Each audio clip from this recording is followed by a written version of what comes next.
The Lotus by Toru Dutt. Toru Dutt was a Bengali translator and poet of Anglo-India. Her poems mostly revolve around the themes of loneliness, longing, patriotism, and nostalgia. The poem, The Lotus, is from Dutt's Ancient Ballads and Legends of Hindustan, 1882. This poem, which we are going to read, is like a fable, that means like a short story conveying a deep moral. In this poem, the poet praises the beauty of the lotus flower, as the poet considers this flower to be the queen of all. In Indian culture, lotus is a symbolic one. The poem is in the form of a sonnet made up of 14 lines. The first 8 lines are known as octave. These lines raise the question as to which flower can be regarded as the queen of all.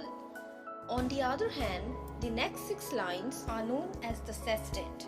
These lines provide with the answer of the above question mentioned in the octave, that it is neither the rose nor the lily which can be termed as having the highest honor, but it is in fact the lotus flower with queenliest quality.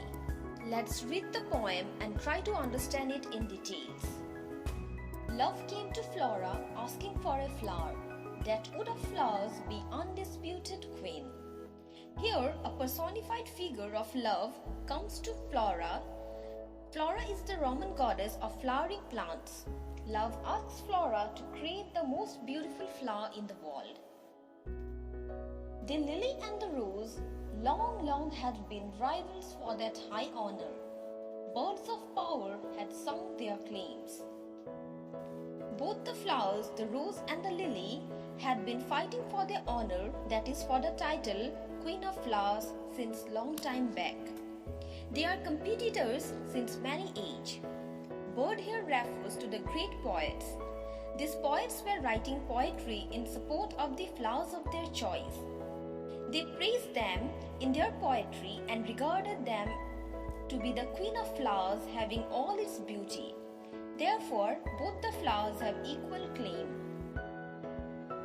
The rose can never tower like the pale lily with her Juno mien. But is the lily lovelier? Thus, between flower factions range the strife in Psyche's bower. Juno is an ancient Roman goddess. Mien is a person's appearance. The poet, in support of the lily, says that the rose can never reach the honor of the lily flower, as the lily looks very lovely in her majestic appearance. It stands straight, unlike Juno, that is, unlike the wife of Jupiter. But on the other hand, the question also arises that is the lily lovelier or not?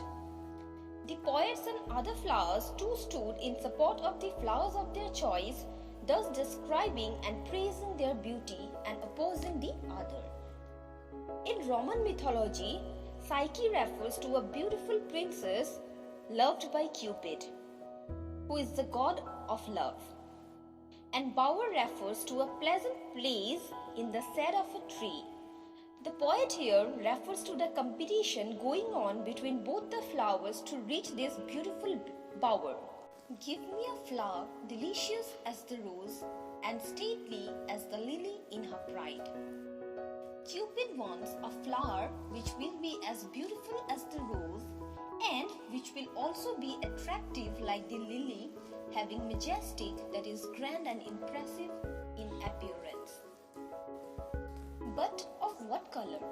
Rose red, love first chose.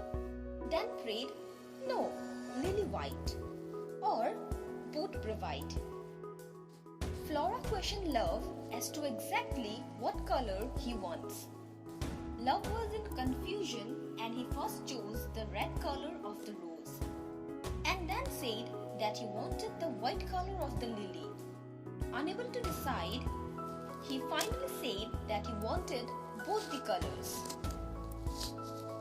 And Flora gave the lotus.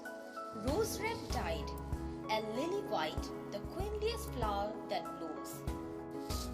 Flora created created the lotus flower and gifted it to love.